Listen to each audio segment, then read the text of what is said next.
the idealist in me, perhaps the optimist in me, would hope that if the majority of us can get our heads out of our asses and start looking at situations as situations instead of waiting for the news to tell us what to think about these situations, we might have a way to figure out a resolution to get the people that can do something and won't out of the way so we can get people in that will fix this issue.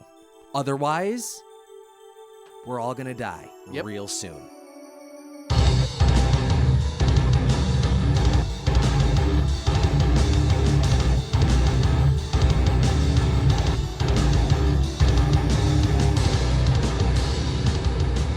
What's up, everyone? Thank you so much for being with us today. This is the Deviance Welcome Podcast, brought to you by Volatile Patience. I'm John, and with me, as always, my co-host, Sel. Say hi to the people, Sel. Hi, the people. Fantastic.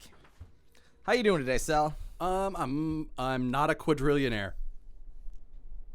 I'm gonna need you to explain a little more to the people. Okay, so you know, but the people don't know. I rarely remember my dreams.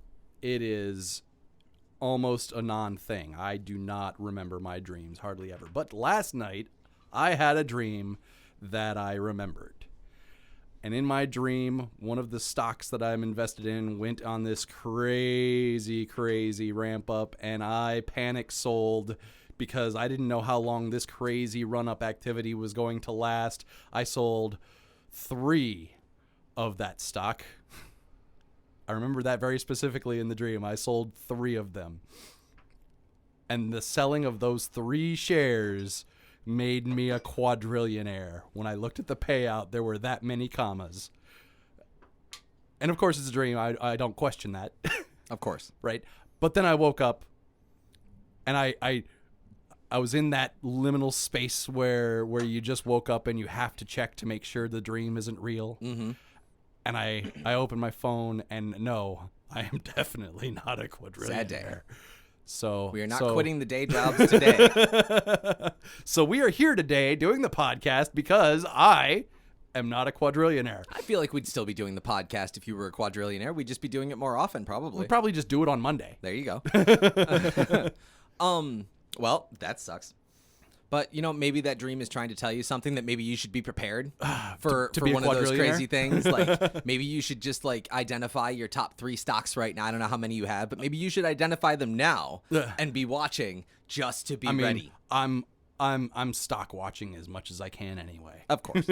So, this week, we decided we would dive into the movie Don't Look Up. Currently, I believe the number 2 movie of all time on Netflix. Yes. Which is pretty crazy. This week, we will not be talking about COVID or Ukraine or climate change. This week, we are talking about the comet that is imminently going to hit Earth. Which is absolutely not a metaphor for anything else. Not a metaphor for anything else at all. There is no way. This movie is to be taken completely literally, and you are not supposed to go into any deeper thought. So, I there are probably going to be some spoilers. So if you haven't seen the movie, go watch it at least once. I'm not saying it was a great movie. I'm not going to, like, I'd maybe give it a 7. I was entertained by it for a couple hours. Yeah, it was okay. It was okay. The actors in it probably made it a little bit easier to tolerate because, honestly, A-list. And we're going to get to it, but this movie made my fucking head hurt. And we're going to get to why real soon. But to that point, we are probably going to get into some light spoilers, maybe some heavy ones, who knows. So go watch the movie before you finish the episode. Before you finish this episode. And if you go beyond this point, at your own risk. There you go. Disclaimers are out. So, Don't Look Up hurt my head from the moment they discovered the extinction level event that was coming, right? Sure. Because immediately I am seeing similarities, right? To what I see every goddamn day. Literally every goddamn day. From the moment, like, we're looking at it. Which was the point. Of course. It was the point, right? Right. It is impossible to watch this movie and not go, hey, that looks familiar. Yeah.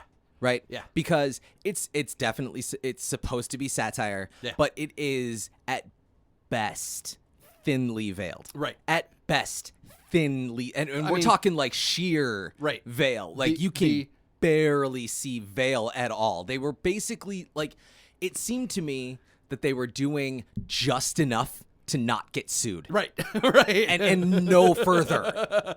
They were Basically, going yeah. just far. They like had their lawyers in the room and they were like, okay, tell me the second I'm going to get sued and I will change just this one little piece. Right. Just Right. enough of a pivot. Right, right. I mean, the big thing on this one is like the most fantastical stuff and like absurd shit about this movie is that it so closely mirrors real life in a frankly chilling and depressing way. Yep. Yep. That's exactly what it was. When I finished the movie, I looked at my fiance and I was like, that was, and I paused for a second and we both said unsettling at the same time. Yeah. Because, well, I mean, one, that's an adjective we use often in my house, but also Okay. because it's very accurate. Yeah. Right? It's just, man, there's so much that you just watch and you're like, oh God, this is real. Oh God. This is happening. Yeah. And it's not necessarily Leonardo DiCaprio doing it. No. Right? It's not. I mean, but it is. Leonardo DiCaprio is a very vocal climate change activist. Right. But Meryl Streep is not, a dysfunctional president Right. that is choosing blatantly to follow billionaires. Right. As opposed to doing her job. Right. You know what I mean? Right. So that's what the dysfunctional president actually is. Right, exactly. Right? The real life dysfunctional Right, the president real life is the one that's dysfunctional following president. billionaires instead of doing their job. And the one before him, and the one before him, and the one before him. Right, we can keep going. Yeah. Right? So, this is one of those movies where I watched it and I knew what I was getting into. Sure. I had already read some stuff. I'd seen some memes. I knew what I was looking at. Mm-hmm. But just watching it on the screen, I was like, oh my God. Oh my God. Oh my God. And I wanted to almost scratch my eyes out. Yeah. And pierce the eardrums. Yeah. Because it was just so familiar. Yes. Is the best word I could use to describe it. It was, if I go onto social media, I will see this exact same behavior. Or if I watch the news, I will see this exact same behavior. And when it pisses me off, I turn it off and walk away. But I sat down to watch this movie, so I know there's at least another hour and a half of this coming. You are exactly right. That was my sentiments exactly. It did. It genuinely hurt my head, and a lot of times it was a really tough watch. Yeah. Just because of how how on the nose close it was. Yeah. Usually satire you can kind of just laugh away, and you laugh, but then you stop and you go, wait. Yeah. This is, it's they're presenting it in a funny way, Right. but this is fucking scary. But satire usually is not about the absolute end of the world. Right. You know what I mean? It can be about some shitty stuff, don't get me wrong, but the end of humanity as we know it is usually not the stakes. And it's usually a little bit over the top or a lot over the top. You know what I mean? Where it pushes it to an absurd and unrealistic level. Right. You know what I mean? To kind of to try to emphasize the absurdity of what's going on. Right. And this one wasn't. This one kept that air of realism. It was so close to not over the top and just the reality of the situation. Exactly. They didn't need to embellish. Right. And that's the create- scary part. They didn't need to embellish at all to create a disaster movie. Right. They created a disaster movie because above all else, Don't Look Up is a disaster movie. We are it is on par with the same type of story that was Armageddon, right? Or Deep Impact, right. Or 2012, right. Or whatever, right? Even Independence Day and stuff like that. Independence Day, Day any After world, Tomorrow, right. all of any movie where the world is being destroyed. Right. 2012. Right. Don't Look Up is exactly what that was. Sure. So but not an action version of those. Right. Most of those movies are like action movies where it's like you're dealing with the excitement of there's the guy who's trying to warn people, but nobody wants to listen, and it's, you know, but the disaster is imminent in those situations. You know what I mean? Like it's the guy discovers the thing at the last minute before you can really do anything about it, with Armageddon kind of being the exception on that one. Right. And but even then still very pressed for time. Right. Even then still very pressed for time. And then everybody, you know, it's just like, okay, well, the world is falling apart now. So now this person who was that discovered the thing has to do what they have to do to keep their tribe safe. Exactly. You know what I mean? And that's the rest of the movie, is just the action sequences of them trying to survive the thing. Right. And this was not that at all. Not at all. In this case, like, it definitely follows the typical trope of disaster movies, where every disaster movie starts with a scientist being ignored. Right. All of them.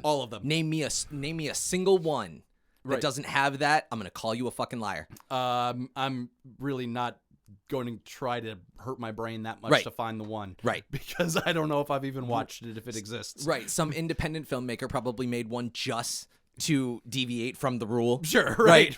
But we don't know about it because nobody watched it. Right. And that's rude. If you wrote that movie and actually took the time to make that movie, send me the link. I will watch that movie.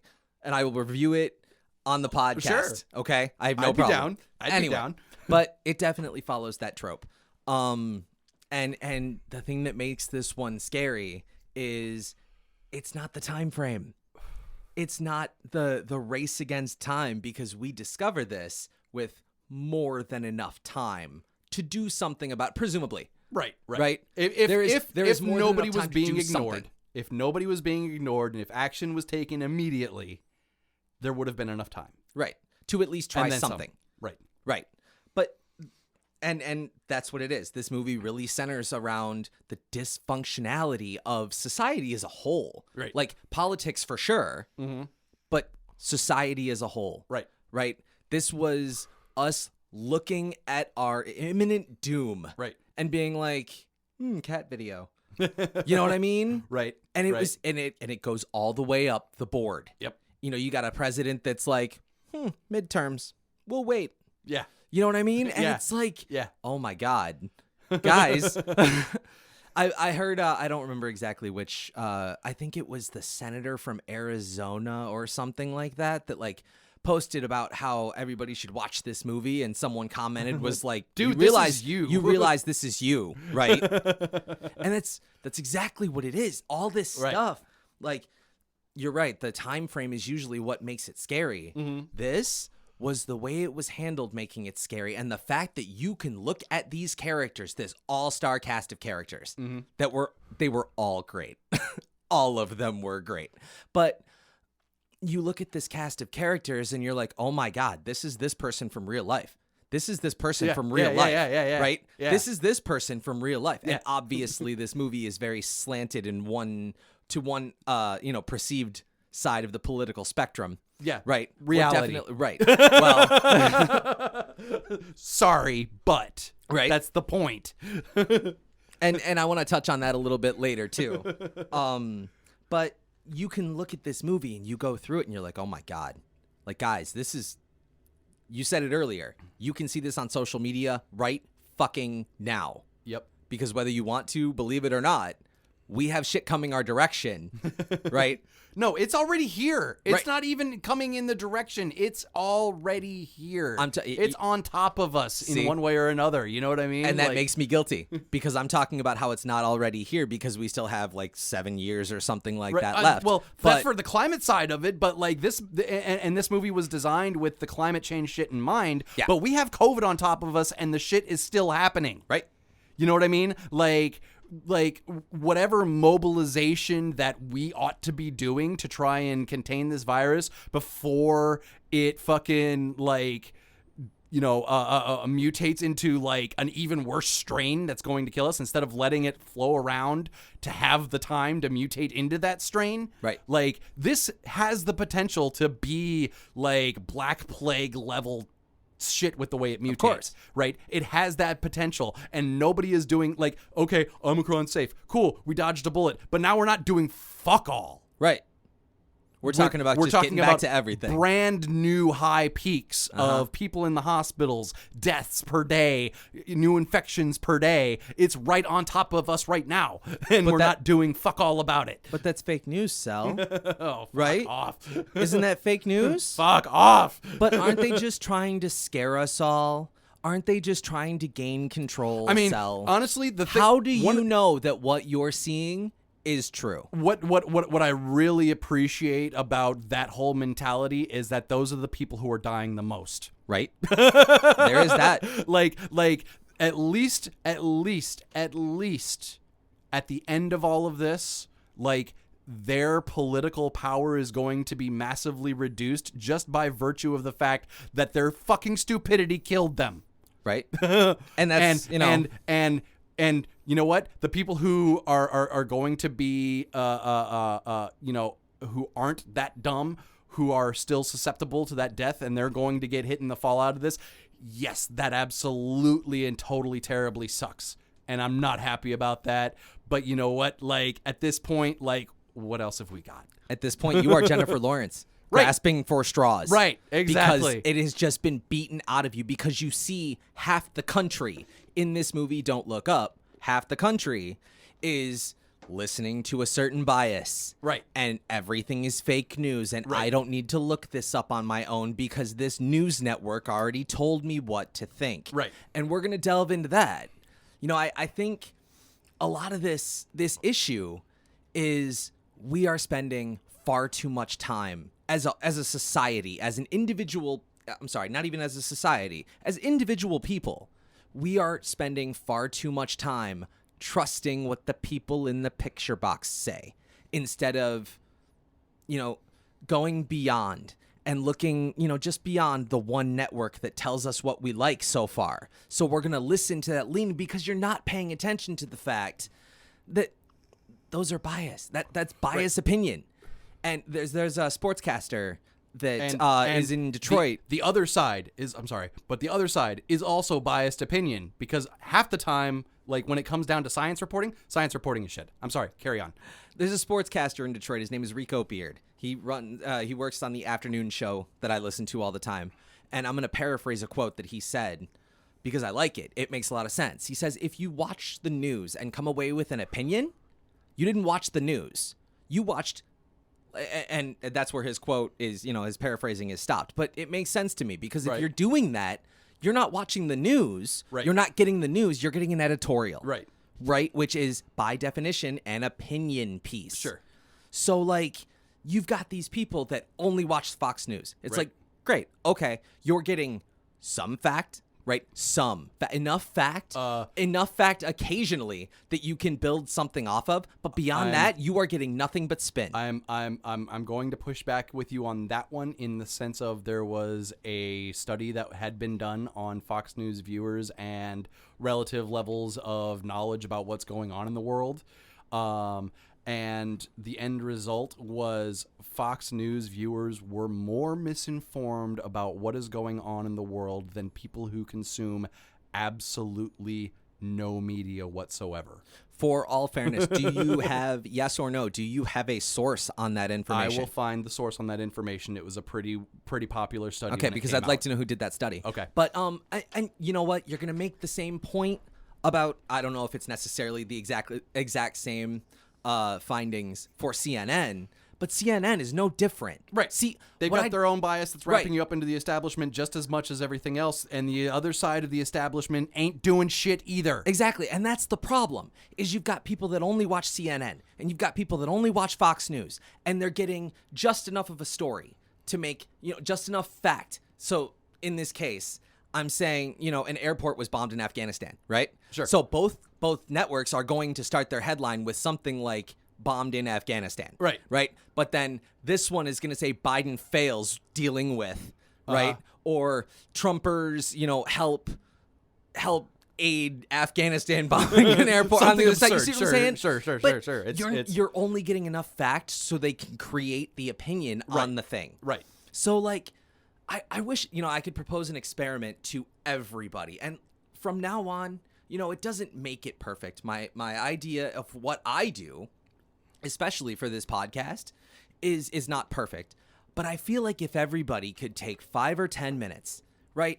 Listen to it from your network of choice. When Fox News tells you that Biden dropped the ball, okay, go watch the same one on CNN. Right. And then once you have both sides, find something like an AP News or a Reuters that is mostly centralized, right?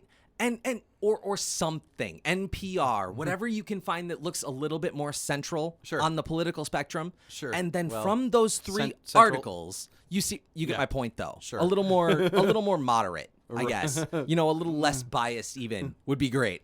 But look at the different sides of the spectrum and then make your opinion. Right. And until you've done those things, don't post anything on social media for fuck's sake. I would just say that I would take it a step further on what you're saying and also look at the same story from a state enemy to the United States. There you go. You know what I mean? Even better. Because that is the other side of the story. Right. You know what I mean? Right. And don't get me wrong. Like, I'm not saying that the enemy of the state of the United States is not also biased.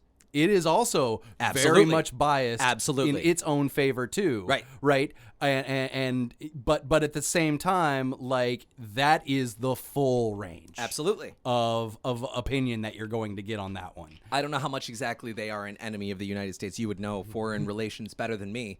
But BBC is one of those that I tend to look at all the time. I'm talking about, like, see if you can find some Chinese news. You know what I mean? But find some fucking Afghani news. Find something from outside the country, at the very least. Right.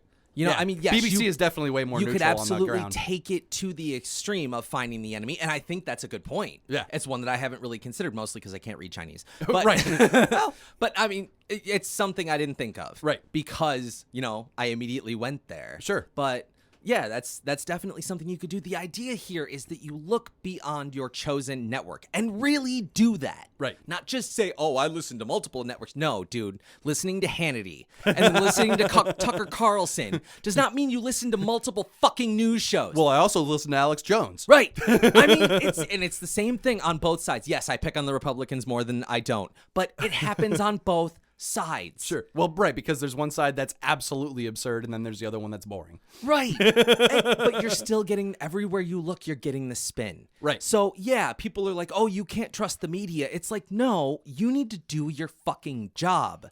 If you're going to go online and spout opinions about this stuff, it is you being ignorant if you choose to not look beyond your chosen source. I mean, the wild thing about it is, like, you can't trust the media, and then they turn around and trust a certain brand of media. The media. While saying you can't trust the media. Right. And then in the process also trusting the most untrustworthy brand of the untrustable media. Exactly. Right? Like, the worst of the worst is the one that they're like, you can't trust this. Right. And that's the one that they're trusting. That's the one that's why it's this level of absurdity. Much less much more they're linking to that article. Right. So now they're also promoting that which they're saying you can't trust. Right. You can't trust this, but here, I'm gonna promote it for you. Right. Like, they're paying for that. Or they would normally pay for that. Right. You're doing it for them for free. Right. Right. While telling people not to do it. Right. Here you go. Yeah. Don't buy this candy bar, but here's this candy bar. It looks real cool. Look at that headline. Ugh.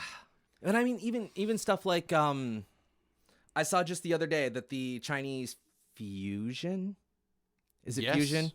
Yes. Okay, I always get mixed up. If you're if the you're talking about artificial sun. Yes, Fusion. Yep. So I heard the other day that I read an article that the other because I do actually have quite a few righties on one of my Facebook pages. Sure. And just by happenstance, so I get both sides of that spectrum. Sure. But I saw an article that was talking about China's most recent breakthrough with into fusion technology and renewable energy. Yes. And the comment section. They were probably so mad, and all of them saying, this is a lie. I saw someone specifically saying, I don't like this because China's doing it. Right. That's your only reasoning? Right. Do you know how to spell fusion? Do you have any idea? Like, I'm not making that claim because I can't remember whether it's fusion or fission most of the time. I have it on my notes. And that is why it's specifically a breakthrough, because fusion technology, at least as far as we know so far, is massively safer than fission. Right. Right. And fission releases that fucking ionizing fucking radiation, and fusion does not release ionizing radiation. It is clean. It is clean energy. And hopefully I'll remember that. But as I'm going down this comment section, I'm looking at, China's going to use this to destroy America. And I'm like, okay, well, the world's bigger than you. Yeah. Like, this is a breakthrough that everybody should be happy with. Right. And y'all are like, this, at least 75% of the comment section is dunking on it because it was posted by a conservative Facebook page. Sure. So 75% of the comment section is, I hate this. This is scary, commie bullshit, blah, blah, blah. And I'm like, Jesus Christ. Right. You like, people. If we're talking about a technology that can literally save us from the whole climate catastrophe thing, like that technology, the fact that we're on the cusp of it, or that China is on the cusp of it, where it's something that could be mass deployed for huge amounts of energy. Yep. Like, that solves a lot of problems, not just climate related. And immediately. Like it solves a lot. Like it'll shift the resource fight a little bit, and it won't be a resource fight about oil. It'll be a resource fight about whatever it is that they use to power this fucking thing, right? But it changes the game in a way where the typical warring for resources bullshit is still gonna fucking happen, I'm sure. Mm-hmm. But it's warring for the resources that aren't going to, like, pollute the planet to the point where it's inhospitable for us to live. We'll be killing each other. The planet won't be killing us. Right. So that's some sort of progress, so right? It's a modicum of progress. Yes, it is something that literally is the foundation of world-changing technology for the better. Right. For the better. And part of that is, like, a lot of this is that you've got a conservative headline from a conservative news source. Right. And then all of a sudden the conservatives who aren't bothering to read that article, much less an article from another different bias. Right. They just read the headline and they lose their shit, right? And they lose their shit. Right. And then immediately you have a voter. Mm-hmm. A voter. Right. Someone who has a say in what happens in this country, allegedly. Right. Right. But you have someone who then has a rabbit. Did I see rabbits over there? Yeah, you did. That's right. You have someone who is now voicing an opinion, and they don't know what the fuck they're talking about. Right. Not to say that I do, but I'm not posting about this yet. Well, and at the very least, like, you will try. You know what I mean? Absolutely. Like, fusion shit, like, we're talking about fucking nuclear physics. You know what I mean? Like, I went that's and talked to my buddy shit. Cell today and found out the difference between fusion and fission. And hopefully I will remember that they are working on fusion technology. Yes. The good one. An artificial The better sun. one. Right. Yeah, essentially. I mean, like, I'm not going to say that it's not dangerous because I don't know. I don't know my head from my ass on how safe it is. But it is, as far as, like, if it goes boom, it could be a big boom in the place where it booms. But in theory, from what I understand, you can go back and rebuild that place right away instead of fucking 125,000 years later. Exactly. No fallout. Right. Right. So at the very least, if there's a boom, it's not as bad. And then you on that post, you have immediately people talking about, China's going to charge us for this technology, and they're gonna bend us over in order to get it, and they're gonna make us slaves in order to get the technology. And I'm like, what makes you think that? Because they're propagandized against communism. Right. From right. birth. But if you can remove that, what makes you think that? Because there's really no indication. Well, they're not ready to market it at all yet. Right. They're not handing it to anybody. Right. It's just an advancement that's happening in science. Right. And let me tell you, science does not have to be political. This science could save us all from a giant disaster that is real close. Right. Well, no, here's the thing. With as close as it is, it can't even save us from the disaster. It can make the disaster, it'll keep the disaster in manageable ranges. Right. Where we can continue to fucking function. That's what we're looking for at this point. Like, we're not even talking about being able to avert the disaster at this point. Mm-hmm. We are in the stage where if we fucking go all hands on deck to try and fucking get to the levels that we need to get to, we can keep the disaster manageable. Right. But you know, there's a line in the movie where the scientists are trying to talk to the people, and they talk. I think they're about to go on a morning talk show. Yeah. Right? Yeah. And they're talking about, oh, this one might need media training. Yeah. Right. Yeah. But he, like, one of the higher ups looks at one of the professors or looks at the professor and says, before he goes on and says, no math. Right. Right? Right. Because once you start talking about math. Or science, and the guy's response was the actual evidence for the thing. And the professor's response was, it's all math. Right. It's all math. Right. I can't tell you this and just leave the math out. I can't dumb it down for you. Right. You in order to dumb it that's down, the I proof. have to. Right. That the proof. Is it. If I take the math out of the equation, you you have to take me on my word. Right. And nothing else. Exactly. The evidence is the math. Right. At that point, I am giving you the keywords you have to Google later. Right. Right? But you can still look at my quote and figure out what the fuck I said once you've Googled that stuff. Right. Or you can take me at my word. Right. But we don't do that. Right. We hear words like fusion and we get scared because it's not from America. And that would have been nice. We could have had it from America if we had continued science funding in this country, but we decided that was bad. No. War is more profitable. Well, oil scarcity is more profitable. Okay. Oil scarcity. Sure. But oil scarcity brought war, right? Sure. Well, yeah, that's just, you got to get this. You got to get that scarce oil. Yeah. Guess so. I mean, I guess to wrap this up, what's the question for me is like, what do we do? Because it was illustrated perfectly in this movie where what these can scientists, you do? One of them goes off and plays the Fauci part. Sure. Right? Yeah, He becomes an overnight sensation and they're talking about sexy scientist alive and blah, blah, blah. And the other one, the girl who made the discovery, who wasn't, PhD level yet. Right. She's now walking around. Lost her shit. Dealing with society. And rightly so. And rightly so, losing her shit. Right. And she reaches this point where she's just, what the fuck ever. Right. Because I've tried. Right. And nothing's going to happen. So now because the people that could do something won't do something, right, I am going to die. Right. And I know this. I mean... So, what can be done? Or are we already Jennifer Lawrence at this point? We should just set up our dinner tables and get ready to be blown up. As a logical construction, if the people who can do something about it don't do something about it, then different people need to be the people who can do something about it. Yep. And take that however you want. Yep, that's really the kind of thing that's where we're at, is that if the people that can aren't, then we need different people in those positions. Right. And most of those positions don't change by voting. Nope. Because most of those positions, realistically, at the end of the day, are people who are protected by the highest order of human rights, with all those bunnies. All those bunnies. So many bunnies.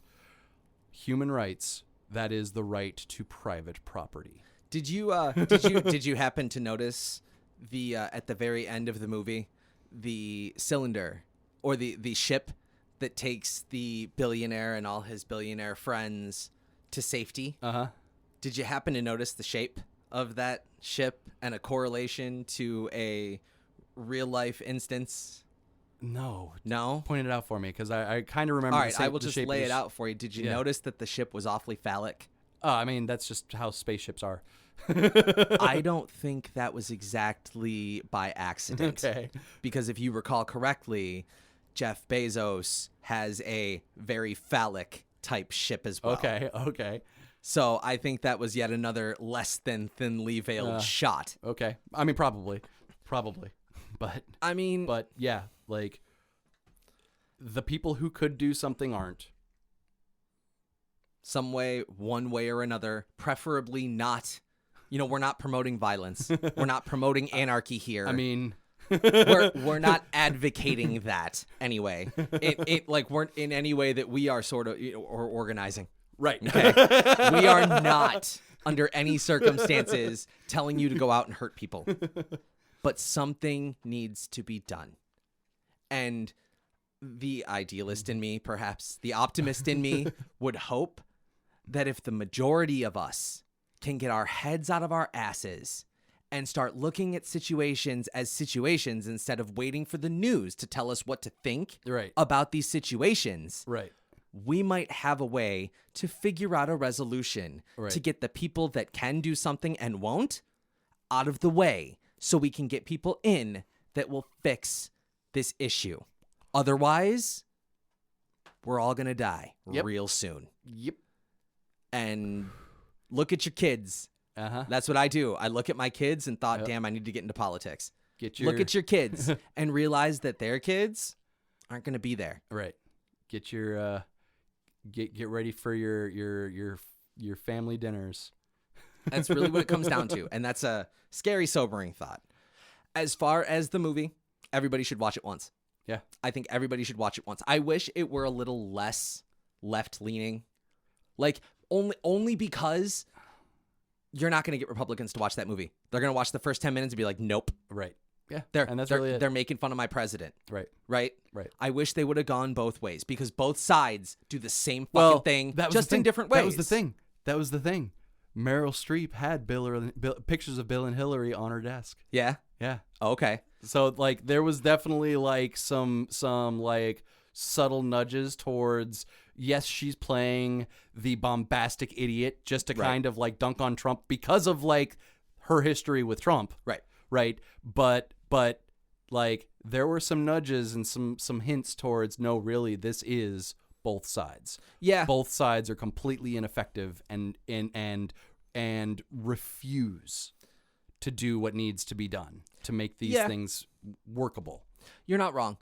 I mean, but I wish they would have tried a little bit harder to illustrate that, just so that you're not losing half the audience right away. For sure. Because there are so many people that are talking. Right, Oh, because it was way too subtle. This is a lefty liberal love fest. Right. And I'm like, all right. I mean, way too subtle in terms of where taking those shots on both sides because both sides need those shots taken. Thinly veiled shot at Republicans, very subtle shots at the Democrats, right? And both are the problem. Right. I mean, we have a blue president right now who's not doing fuck all. Right. And a blue Congress that isn't doing fuck all. Right. Blue no matter who. Right. Awesome. That's where we're at. And I voted for this guy, and I'm not happy about it. But you know what? All we can do is move forward, try to educate ourselves, and try to do better. Hopefully people will stop. I don't think they will. I didn't vote for him because I knew this was going to be the outcome, so I didn't waste my time on that. But there's also a case to then be made that you threw away your vote. I mean, right? And it's just another one of those things where, I mean, this discussion could go on. Who's at fault? Who's at fault? Who's at fault? See, everybody's at fault. The whole point of me voting the way that I did is for no other reason, because I have no like delusions about my candidate winning that office in that election, right? It's all about getting a count of what is the opinion of we the people. And if the opinion of we the people is that the people who kind of agree, at least in the same vein as me on where we're at, is like less than 2% of the population, we don't have the numbers to actually fix this shit yet. But voting is a way that you get the count of how many people are on your side. Well, that is an interesting thesis. I mean, a case could be made. That sounds like a whole episode in and of itself, and maybe it should be. But I mean, your point is valid. It could make sense. If a lot of things are true, then yes, that argument absolutely holds water. So maybe we'll discuss that in a later episode. Thank you so much for being with us today. This has been Deviance Welcome. You can check out more episodes and get access to the latest everything on our website, volatilepatience.com. There, you can sign up for our mailing list, tell us what kind of topics you'd like to hear, and right now, you can get early access to the music video for our single, Breaking News, before it goes public. Check out the sock meds if that's your thing, facebook.com/volatilepatiencemusic. We are on Twitter at VOLATYLPATIENCE, spelled weird because Twitter didn't give us enough characters. Thank you, Twitter. And we are also on Instagram, where I am actually posting more often now. Hey! So it's worth showing up. And that is at volatile_patience, spelled normally because Instagram did give us enough characters. Thank you, Instagram. You can check out our Volatile Patience YouTube channel at Volatile Patience, or the Deviance Welcome specific YouTube channel at Deviance Welcome. Yeah, and we are starting to do some Twitch streams where John, who notoriously does not have time to play video games, sits down for an hour and sucks at them. Yep. And that will be on twitch.tv/VOLPATTWITCH. That's Volpat Twitch. And yes, we will be doing that every 2 weeks. Check out the Deviance Welcome Facebook group where you can continue the discussion with us. Remember to give us a review on Apple and definitely watch it once. It wasn't the most groundbreaking movie, but I think everybody should watch Don't Look Up at least one time because whether you're red or blue or the other red, it's looking at you. and everybody should pay attention because there are enough things to make everybody go, that's real familiar. And with that, we will see you next week. Say bye to the people, Cell. Bye, the people.